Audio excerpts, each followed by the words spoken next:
Subscribe करा योगिताज किचनला आणि पारंपरिक व नवनवीन व्हिडिओच्या नोटिफिकेशनसाठी बेल आयकॉन प्रेस करायला विसरू नका।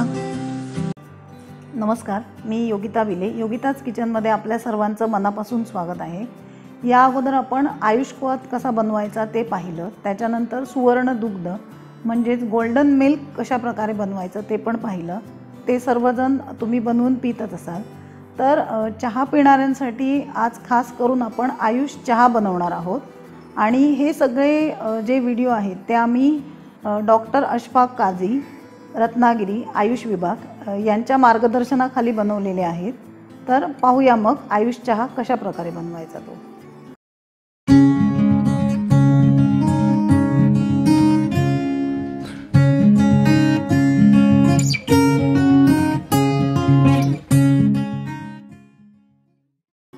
आयुष चहा बनवण्यासाठी मी ही फ्रेश तुळशीची पानं घेतली आहेत। आपल्याला यासाठी 3 कप पाणी घ्यायचे आहे।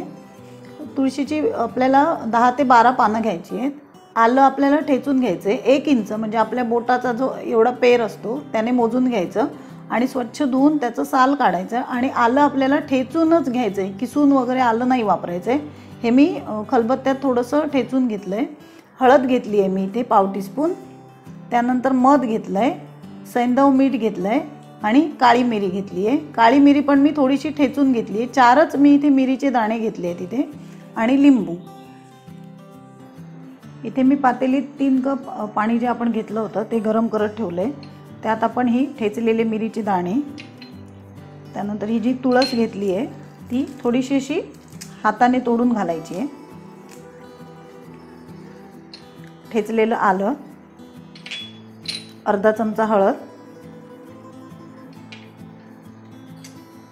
पाव चमचा आपल्याला सैंधव घ्यायचं आहे, एवढंच। आता याच्यावर झाकण ठेवून मंद गॅसवर आपल्याला हे जे 3 कप पाणी आहे ते 1 कप होईपर्यंत छान आटवून घ्यायचं आहे। यावर आता मी हे झाकण ठेवते। आता हा चहा आपला आटून पिण्यासाठी आता तयार आहे। आपण 3 कप पाणी ठेवलं होतं, त्याचा आता 1 कप हे तयार झालं आहे। आता मी इथे गॅस बंद करते आणि हा आता आपल्याला गाळून घ्यायचा आहे। पण एक लक्षात ठेवायचं की एका वेळेला पिताना फक्त पाव कपच आपल्याला प्यायचं आहे।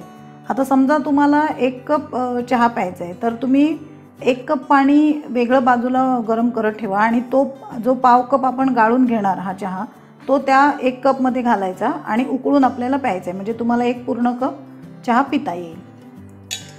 आता आपण गाळून घेऊया। हा फक्त बनवल्यानंतर 1 दिवसातच संपवायचा आहे, म्हणजे आपण बनवून 2-3 दिवस असा ठेवू शकत नाही। फ्रेशच बनवून फ्रेश प्यायचं आहे आपल्याला।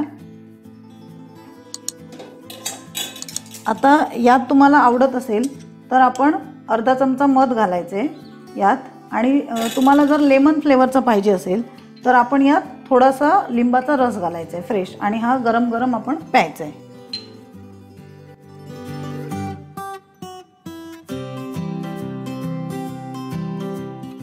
तर कोरोनापासून आपलं व इतरांचं रक्षण करण्यासाठी तुम्ही हा चहा नक्की करून प्या व हा व्हिडिओ जास्तीत जास्त लोकांपर्यंत पोहोचवा।